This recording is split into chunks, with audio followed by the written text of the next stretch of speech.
Hello, BookTube. I've got a little mail for you here on a lovely, mild Thursday that's been full of activity.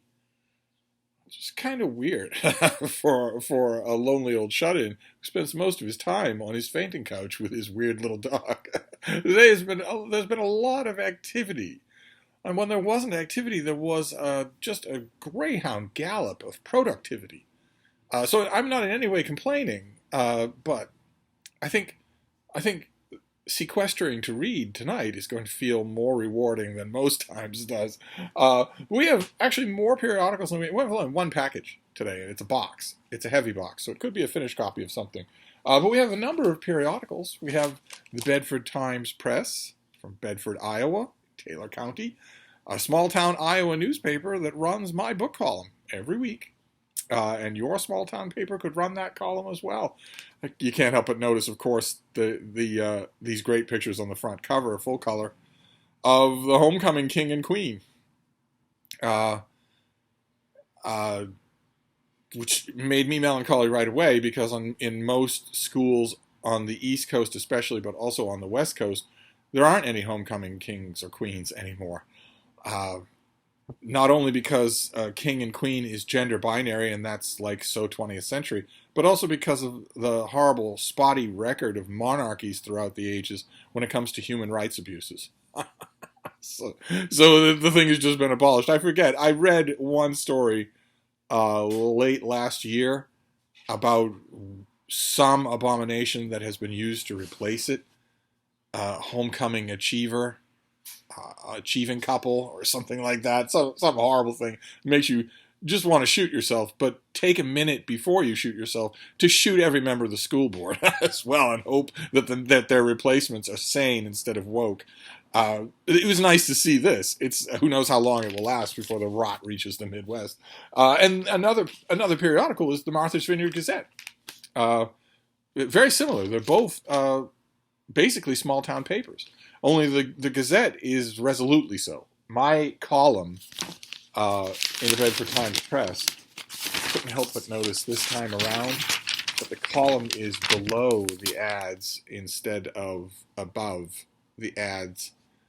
Steve is a prima donna and is not happy with this. The ads go at the bottom. I don't know who did this page, but the ads go at the bottom. They don't go at the top. They don't top your talent. They don't top your stories. But maybe it'll be fixed next time. But there I am. There's my column. And my column is not local. Everything in the Vineyard Gazette is local. And including the book reviews, of which I do quite a few. I do the book reviews for the Vineyard Gazette. But they're all local themed. Either the author is vacationing on the vineyard or the author has written about the vineyard in some way or other. So those were two locals, and then we have two that aren't local. For instance, the resumption of my subscription to the London Review of Books. Very nice to see this. I haven't looked through this yet, so I have no idea what will be of interest. Usually I go to the London Review for the fact that their articles tend to be longer than anywhere else, except the New York Review of Books. So even if I'm not interested in the subject, I'm going to be getting a lot more than a book review. I'm going to be getting a long, rambling discussion of the subject. In an 800-word review, review of a book that I am not interested at all in, I might skip, unless it's a reviewer that I'm watching or something like, or a reviewer that I know. But a long discussion of something has a chance to intrigue me anyway. It probably won't sell me on the book, but that's one of the things that I love about, what have we got here? Long article by Eric Foner on the Democratic Party here in the United States. That's going to be too depressing to read. Edmund Gordon reviews two books that we have seen on this channel about insects. The Insect Crisis, The Fall of the Tiny Empires That Run the World, and Silent Earth, Averting the Insect Apocalypse. Edmund Gordon reviews those together. Fantastic. There's also a review here of a book that I have yet to see, and I want it very badly. I didn't think that it was out in America. Maybe it's not yet. The review is by Keith Thomas, but the book is by Malcolm Gaskill, and it's called The Ruin of All Witches, Life and Death in the New World. And I very, very much want to read it. I don't think it's out in America yet. I think I would have seen it if it had. But it's going to be great to dig back into the London Review. I let my subscription lapse totally by accident. And now it's back. I went through a period a little while ago where I had a stack of solicitations and whatnot, just a stack of them on the Foot Locker that I wasn't ignoring them out of spite. I would get them, I would open it, I would see what it is, and I would say, okay, all right, on the pile you go. And then I had a spasm a couple of weeks ago where I just said, all right, take an hour this morning, get out your checkbook, get out a pen, get out some stamps, and deal with this. Just go through this pile, write a check for everything, and whatever anybody wants, put it in envelopes, get it all ready, put the envelopes on the to-mail pile, and be done with this. And the London Review of Books was one of those things. And I hate to say it. I hate to say this because it's an indictment on me, but that pile is already growing again.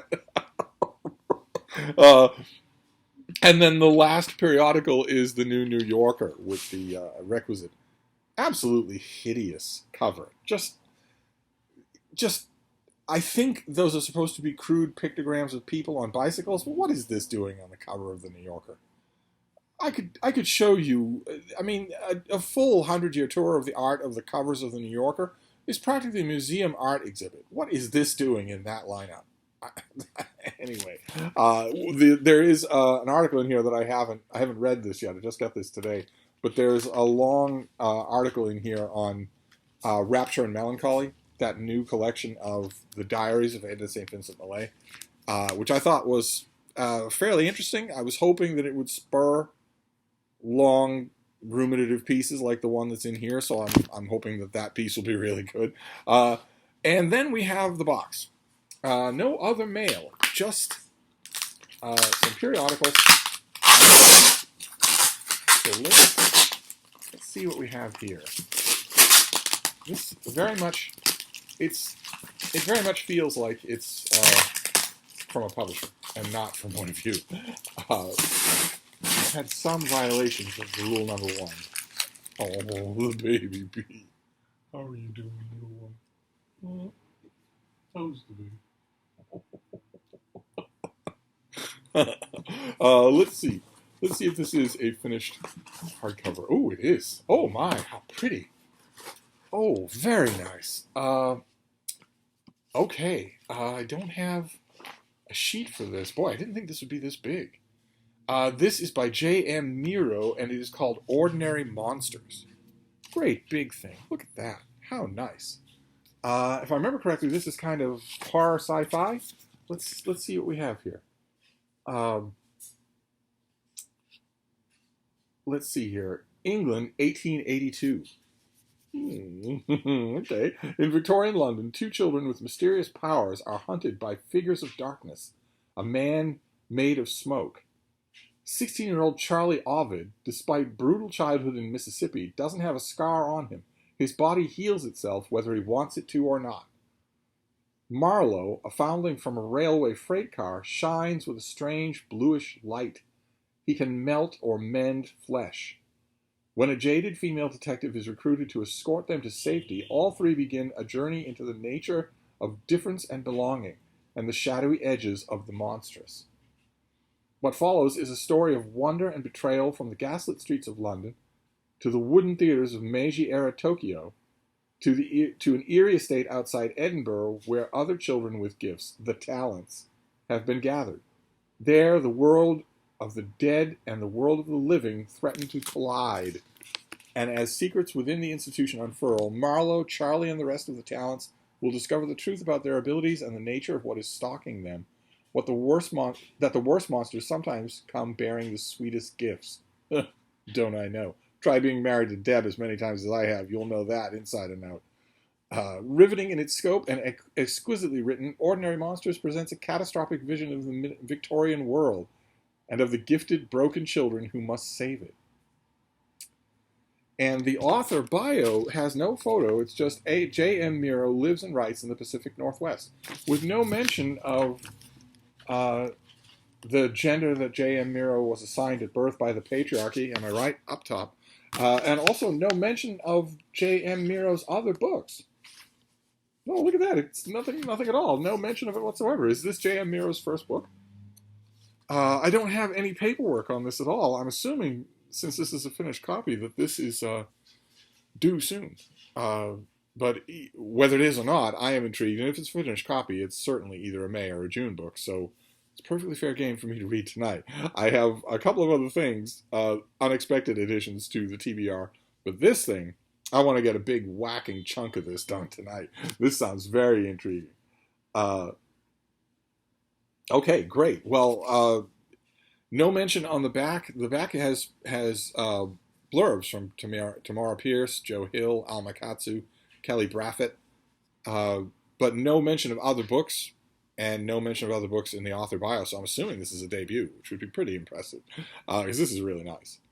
Anyway, that is your book for today: Ordinary Monsters, Victorian era supernatural fiction.